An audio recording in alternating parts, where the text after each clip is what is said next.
हरि ओम। नमस्ते गणपतये।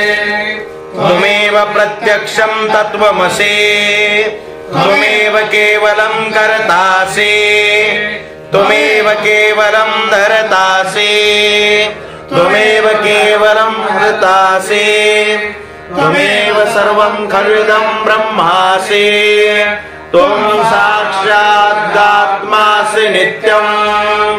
मृतं वच्मि सत्यं वच्मि, अवत्वं माम् अववक्तारम् अवश्रोतारम् अवधातारम् अवाहारम् अवानुजानमवश्यम् अवश्चात्तात् अवपुरस्तात् अवोत्तरात्तात् अवदक्षिणात्तात् अवचोर्वात्तात् अवाधरात्तात् सर्वतो मां पाहि पाहि समन्तात्।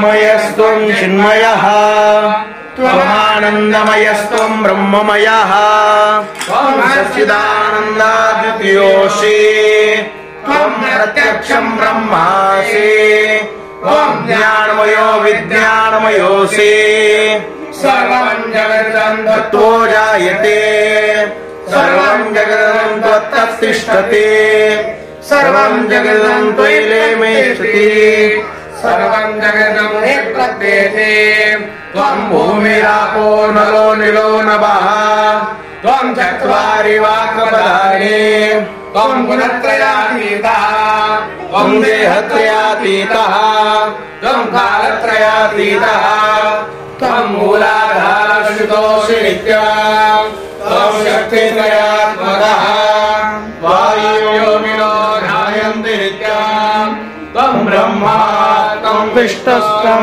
रुद्रस्त्वं इन्द्रस्त्वं अग्निस्त्वं वायुस्त्वं सूर्यस्त्वं चन्द्रमास्त्वं ब्रह्मभूर्भुवस्त्वं गणादिं गुरुचार्य गणादिं दधनं अनुस्वारपरतरः अर्धेन्द्रशिरम् आरेणरुद्धम् एतत्तमनस्वरूपम् नकारः पूर्वरूपम् अकारो मध्यमरूपम् अनुस्वारश्चान्त्यरूपम् इन्द्रोत्तररूपम् नादसन्धानम् संहिता सन्धिः शेषा गणेश विद्या गणकऋषि निश्रुतगायत्री छन्दः गणपतिर्देवता ॐ गणपतये नमः। एकदन्ताय विद्महे वक्रतुण्डाय धीमहि तन्नो दन्ति प्रचोदयात्। एकदन्तं चतुर्हस्तं भाषमं कुशधारिणं वरदं च वरदं हस्तैर्बिभ्राणं मुषकध्वजं रक्तं लम्बोदरं शूर्पकर्णकं रक्तवाससं रक्तगन्धानुलिप्ताङ्गं रक्तपुष्पैः सुपूजितं भक्तानुकम्पिनं देवं जगत्कारणमच्युतम् आविर्भूतं च सुष्ठादौ प्रकृतेः पुरुषात् परम् एवं ध्यायन्त्यो नित्यं स योगी योगिनां वरः।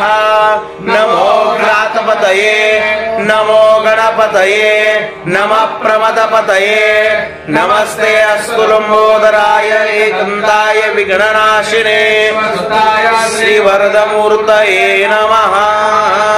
ॐ सहना भवतु सहनौ भुनक्तु सह वीर्यं करवावहै तेजस्विनावधीतमस्तु मा विद्विषावहै।